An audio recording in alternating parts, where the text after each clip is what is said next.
同大家講個古仔啊。話說喺元朝時候，有個極度有錢嘅闊太。呢位闊太乜都有，就係冇覺好瞓，足足失眠咗2年咁耐噃。晚晚眼光光等天光，食過無數名貴嘅藥材都完全冇用喎。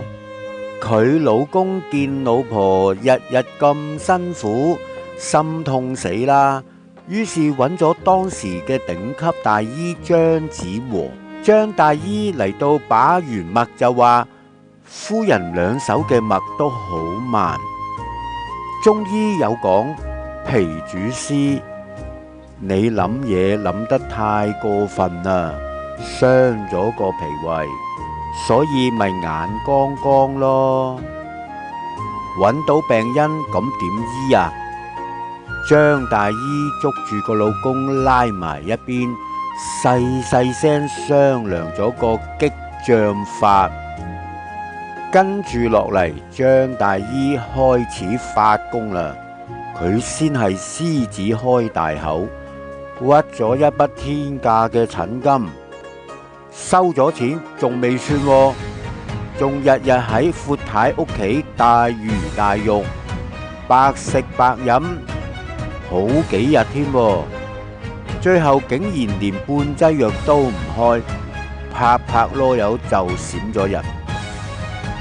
闊太見到呢個庸醫呃飲呃食，仲呃埋錢，直頭火都嚟埋，瘋狂大鬧，仲激到全身出晒大汗添啊！發完脾氣之後，佢突然覺得成個人散晒，攰到不了。嗰一晚竟然一笪落床就好快咁瞓着咗啦。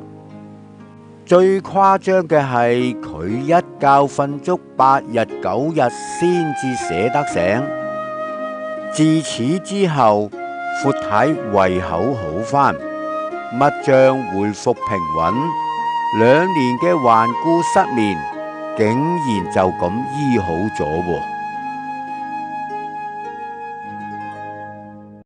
點解激到呢個婦人發火就可以醫好佢嘅失眠呢？張子和用嘅係以情勝情，亦即是5行情志相勝嘅治病方法。故事入面嘅婦人失眠咗2年，藥石無效。喺中醫眼中，佢根本嘅病因就係思傷脾。佢沒完沒了嘅過度思慮，就將負責消化吸收嘅脾胃拖垮咗啦。脾胃一拖垮，人體嘅氣血製造就唔能夠正常咯噃。最終嘅後果呢，就係氣血不足，心神無處安放，大腦就會處於失眠長達2年噶啦。張子和一眼就睇穿，常規食藥已經救唔到呢個鑽牛角尖嘅靈魂，必須落一劑心理猛藥先至得噶噃。佢運用咗中醫最精妙嘅路性思呢個心理槓桿，喺5行相克入邊，肝屬木，脾屬土，即是係木克土啦。對應到情緒方面，就係肝怒能夠就好似一把利斧劈開咗皮絲嘅死結噃。於是張子和就故意表現得極度貪財，攞咗錢又唔做嘢，態度又傲慢而且唔負責任。佢用盡手段，唯一嘅目標就係要將病人徹底嘅嚟到去激嬲啦。一場嘅暴怒，空中嘅抑壓咗咁耐嘅怒火，瞬間就火山爆發，驚天暴怒，瞬間就沖垮咗呢個婦人心中長期嘅鬱結啦，糾纏咗2年嘅死絲淚啦吧。情緒一通，原本塞住嘅氣血，剎那間就奔騰流暢啦。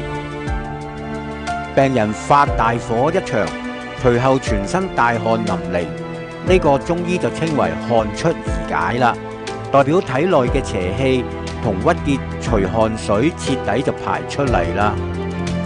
喺即日嘅晚上，呢個俾失眠折磨咗2年嘅病人，終於就陷入咗久違嘅香甜嘅沉睡啦。呢個就係中醫對人性與五行最極致嘅心理操縱術啦。